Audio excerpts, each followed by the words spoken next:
What if I told you the world's largest Christian community is 10 minutes from your house and meets every day?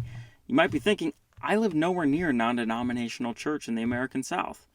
Well, while those mega churches sure live up to their name, the largest Christian community dwarfs them in size by a factor of 20,000. Yes, 20,000.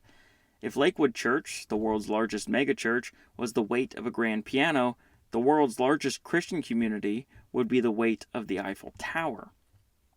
Well, which community is it? Before we answer that, let's talk about what a Christian community is. A Christian community believes and worships the same thing in the same way. Shorthand, to be a united community, you need to be able to go to any community church anywhere in the world and be fully confident that what they believe is the same thing you believe. And the way they worship is the same way you worship. Not only basic beliefs, but nuanced beliefs as well. Yeah, a belief in Christ unites, but morality is also important. To be a community, you must not only be united on basic beliefs like the Trinity and being saved through grace, but also on moral beliefs, like whether or not gay marriage is moral. And if you don't know what your moral beliefs are, you're probably more vibes than a real community. While it's true all Christians are united in their basic belief in Christ, grouping every denomination into one big community is kind of like saying studying to be a doctor and studying to be a lawyer are the same thing, because they both go to a big university and spend a lot of time studying. Put a member of PCUSA and a member of Westboro Baptist Church together and things probably won't go down well.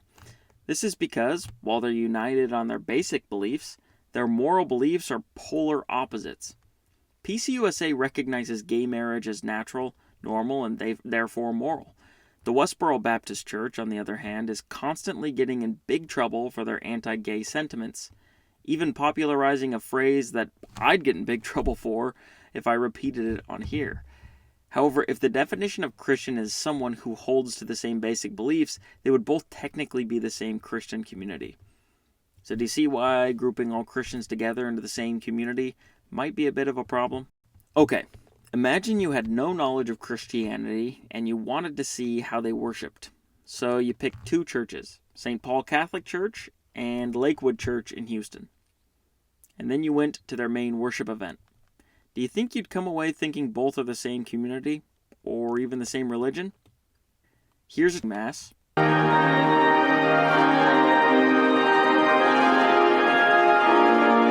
And here's a megachurch worship service.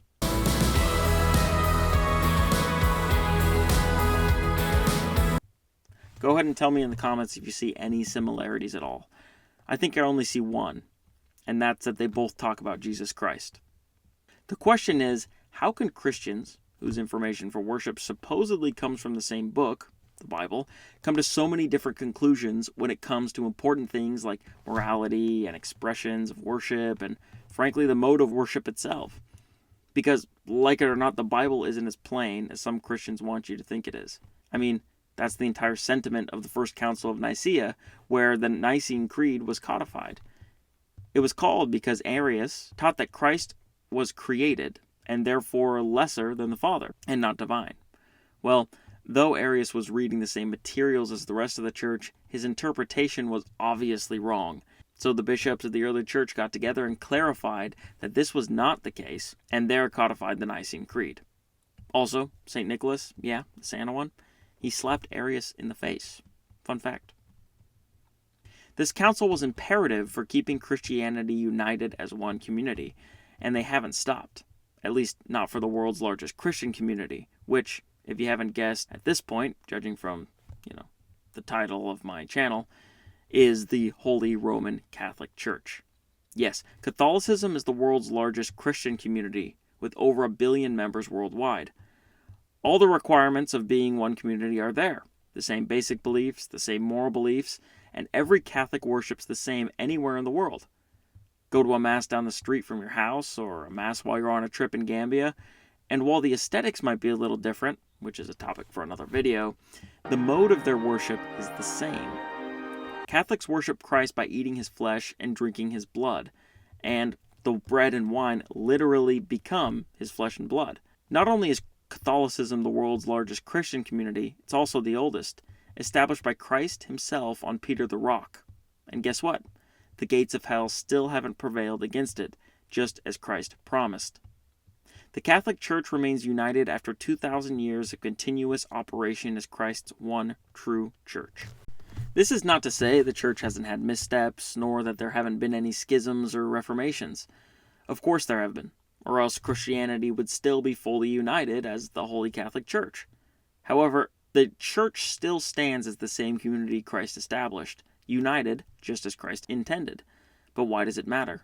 Why not just let everyone believe what they want to believe and let it alone? Because salvation is on the line. We have to stop pretending that all Christian denominations and their communities are equal in their worship of God. There is a best way to worship, and it's the Catholic Church's way, the world's largest Christian community. And this is what we here at Talking Catholic want you to be a part of. As a convert, I've grown to know and love the beauty of the Catholic Church, but I also understand the complexities such a large and old community brings with it.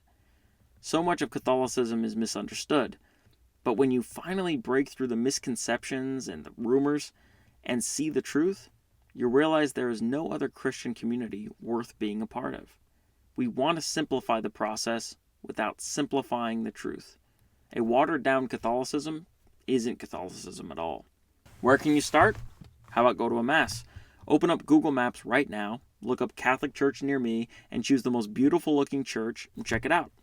While you're there, try and take in the rich 2,000-year history the place you're standing in is a part of.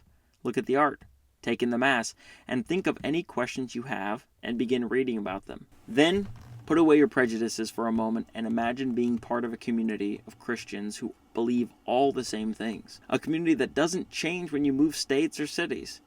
A community that existed before you and will exist long after you're gone. Thanks for watching, and don't forget to subscribe and watch some of our other videos if you're watching this later.